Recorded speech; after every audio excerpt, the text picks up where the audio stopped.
नमस्कार दोस्तों, आप सभी का एक बार फिर से स्वागत है हमारे यूट्यूब चैनल कंस्ट्रक्शन प्राइड पे। आज का जो वीडियो का टॉपिक होने वाला है वो है टेरेस पे वाटरप्रूफिंग करनी चाहिए या टाइल्स लगानी चाहिए, किस टाइप की टाइल्स लगानी चाहिए, उसके रिलेटेड पूरा कंप्लीट डिटेल वीडियो होने वाला है। तो आप ये वीडियो पूरा देखें, कहीं से भी स्किप नहीं करें ताकि आपको पूरी कंप्लीट इन्फॉर्मेशन मिले।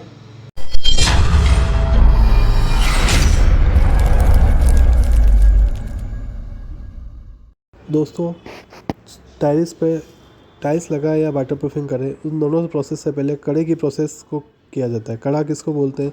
जो पतली साइज़ की ईंटें आती है उनको बिछा के उसके ऊपर, जैसा कि आप देख रहे हैं कि सीमेंट का घोल लगा दिया जाता है। इसको कड़ा दबाने कहते हैं। कड़ा दबाना बहुत ही ज़रूरी माना जाता है आजकल, क्योंकि उससे आपका दो चीज़ें पर्पस सॉल्व होती है। एक तो आपकी जो छत की स्ट्रेंथ है वो बढ़ जाती है, प्लस आपका जो कूलिंग टेम्परेचर है, रूम का जो टेम्परेचर है वो भी उससे काफ़ी हद तक कंट्रोल हो जाता है। और मार्केट में आप जब आप टाइल्स लेने जाते हैं रूफ़ के हिसाब से, तो काफ़ी टाइप की टाइल्स आती है। डिज़ाइनर टाइल्स होती है, रूफ़ टाइल्स होती है, कूल रूफ़ बोलते हैं जिसको। कूल रूफ़ जैसे आप वीडियो में देख रहे हैं, वाइट कलर की टाइल्स होती है, उसको कूल रूफ़ बोलते हैं, जिससे कि आपका टेम्परेचर कम से कम 2-3 डिग्री तक कंट्रोल हो जाता है। टाइल्स लगाने के पीछे जो रीज़न है वो ये था कि एक तो टाइल्स लगाने के बाद जो आपका टाइल्स का अट्रैक्शन पॉइंट है वो काफ़ी अच्छा हो जाता है, प्लस आपका जो क्लीनिंग है वो काफ़ी अच्छी दिखती है, साफ़ सफाई बहुत अच्छा लगता है। तो उस पर्पज़ से लोग टाइल्स लगाना प्रेफर करते हैं।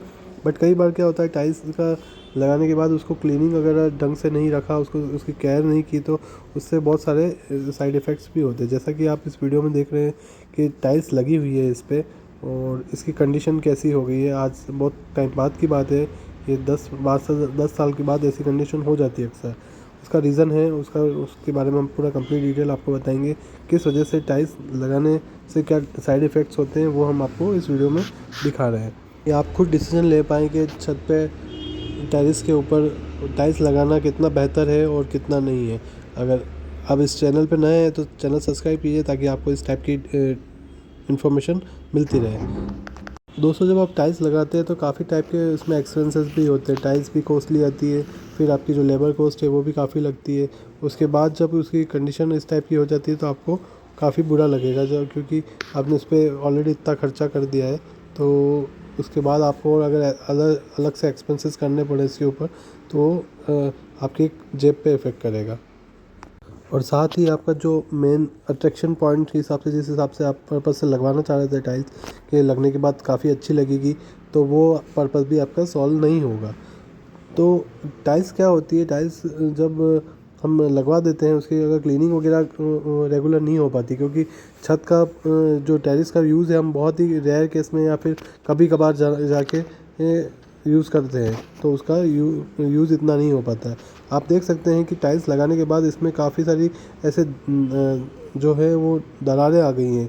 आपका भले ही छत में देखें, टाइल्सों के बीच में जॉइंट्स में देखेंगे, या फिर आपके जो दीवार वॉल पे है, दीवारों पे भी देखेंगे, तो उसमें आपको क्रैक्स डेवलप हो गए। उसका रीज़न है काफ़ी सारी, क्योंकि जो टेरेस है वो हमेशा सनलाइट और बारिश, गर्मी, सर्दी सारे मौसम में उसको झेलती है। तो इस टाइप की जो दरारें हैं वो आपको कई बार देखने मिल जाएगी, जिसको प्रोटेक्ट करना बहुत ज़रूरी है। टाइम टाइम पे इसको रिपेयरिंग करना बहुत ज़रूरी हो जाता है। आप देख सकते हैं साइड की जो बाहर की साइड की वॉल है वो भी आप देखेंगे तो इस तरीके से आपको क्रैक्स डेवलप हो जाते हैं।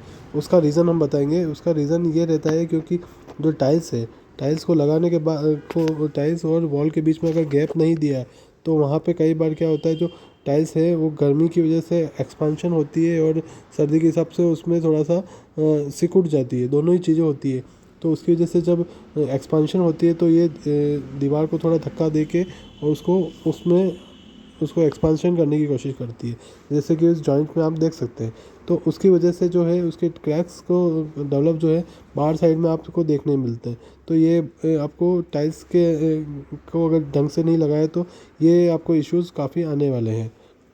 तो धूप में रहने की वजह से इस टाइप के क्रैक्स भी टाइल्स के अंदर डेवलप हो जाते हैं, और इससे आपका जो लीकेज की प्रॉब्लम है, पानी धीरे धीरे अंदर जाता है और एयर बबल्स बना देता है, जो कि आपके लिए, आपकी बिल्डिंग के लिए या फिर आपके रूफ़ के लिए काफ़ी ख़तरनाक होता है। उससे आपका जो अंदर का जो मटेरियल है, सीमेंट है, जो आपका सरिये डाले हैं वो भी जंग खा जाते हैं, और जो कि आपकी बिल्डिंग पे काफ़ी नुकसान हो सकता है उससे।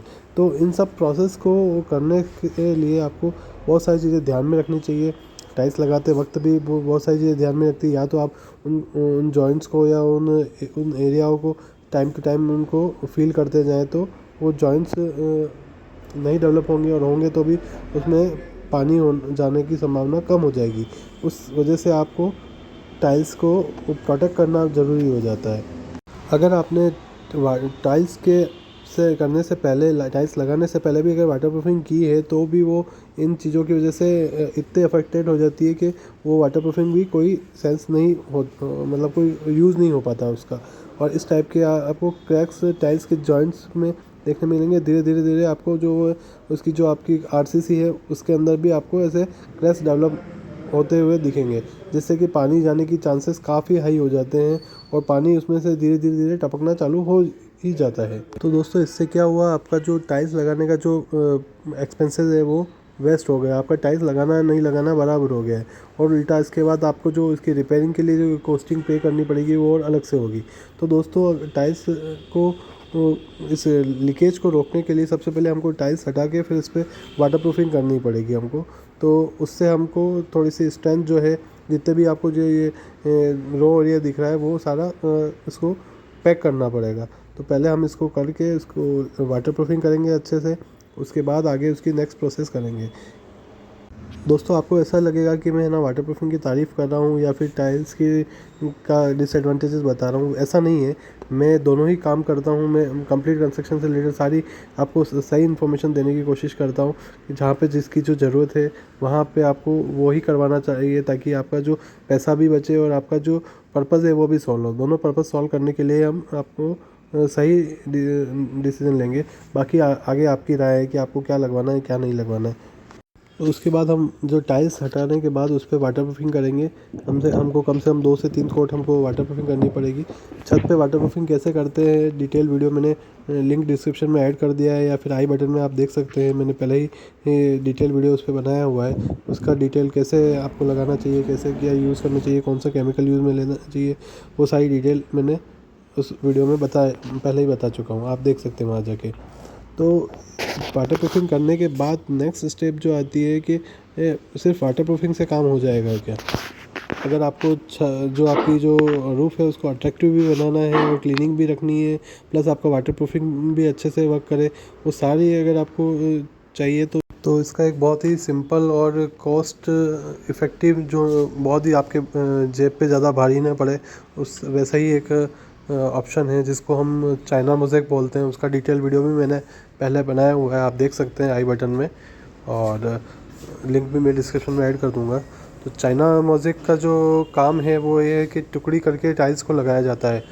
क्या होता है, टाइल्स जब हम पूरी जब किसी भी साइज़ की लेके आते हैं, 1x1 की, 2x2 की, जो भी साइज़ हम सेलेक्ट करके लेके आते हैं, तो उसमें कई बार गर्मी की वजह से जो एक्सपांशन होता है, जैसा कि मैंने आपको पहले बताया था, एक्सपांशन होता है और नीचे से एयर प्रेशर बनता है, तो कई बार जो जॉइंट्स हैं वो खुल जाते हैं।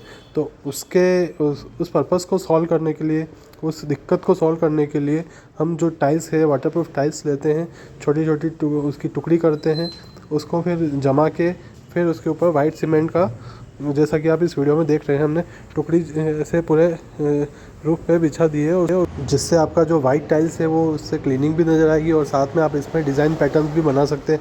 इसमें काफ़ी टाइप के डिज़ाइंस पैटर्न्स बन सकते हैं, फ्लावर बना सकते हैं आप, थोड़ा बॉर्डर पट्टी निकाल सकते हैं, कोई भी डिज़ाइंस इसमें आप इजीली बना सकते हैं। क्योंकि ये टाइल्स, ये कॉस्टिंग भी इसकी बहुत ही कम जाती है, और आपका जो पर्पज़ है क्लीनिंग प्लस आपका वाटरप्रूफिंग भी, इससे 100% आपका सॉल्यूशन हो जाता है आपका, क्योंकि आप पहले ही वाटरप्रूफिंग कर चुके हैं। उसके बाद फिर से इस पर आप क्या कर सकते हैं, जो वाटरप्रूफिंग जो वाइट से जो आपने छोटे टुकड़ी बनाई है उसके बीच में आप जो वाइट सीमेंट में केमिकल मिक्स करके फिर इसकी ग्राउटिंग की जाती है पूरे एरिया में, ताकि जो जितने भी टुकड़ी के बीच में जो गैपिंग दिख रही है वो पूरी इसमें कवर हो जाती है। आपको कहीं पे भी आपको जॉइंट या फिर जो है वो कहीं नहीं दिखेंगे। इससे क्या होता है, आपका जो ग्राउटिंग पर्पस भी सॉल्व हो जाता है। पानी लीकेज होने के चांसेस 99% बिल्कुल ही, मतलब आप 100% ही समझ लीजिए, इसमें कोई दिक्कत नहीं आती है। प्लस जो साइड में जो, जैसा कि आपने पुली टाइल्स जैसा मैंने बताया था, वो दीवारों के अंदर जाके एक्सपेंशन हो रही थी, जिसका इफेक्ट बाहर साइड आ रहा था। वैसा ही हम इसमें नहीं करते। इसमें हम पूरा जो बॉर्डर बनाते हैं, बॉर्डर को हम जो वॉल के ऊपर 6 इंची तक चढ़ाते हैं, ताकि जो पानी है वहाँ से भी अंदर ना जाए, और जो टाइल्स है वो तो आपके अंदर वो एक्सपेंशन होने वाली है ही नहीं है, तो वो पर्पज़ भी आपका सॉल्व हो जाता है। तो दोस्तों ये थी कंप्लीट डिटेल वीडियो कि आपको टेरेस पे क्या यूज़ करना चाहिए, वाटर प्रूफिंग कौन से स्टेज पे करनी चाहिए, आपको टाइल्स लगानी चाहिए तो कौन सी टाइल्स लगानी चाहिए और किस तरीके से लगानी चाहिए, ताकि आपको वाटर लीकेज की, वाटर डंपनेस की, सीलन की इशूज़ नहीं आए। और फिर भी आपको कुछ डाउट है तो हमको नीचे कमेंट करके बताइए कि आपको क्या प्रॉब्लम है आ रही है, क्या इश्यूज फेस करें, हम उस पर आपको सॉल्यूशन बताएंगे। और अगर अभी तक आपने हमारा चैनल सब्सक्राइब नहीं किया तो प्लीज़ चैनल सब्सक्राइब कीजिए, ताकि आपको ऐसी यूज़फुल इन्फॉर्मेशन आपको मिलती रहे।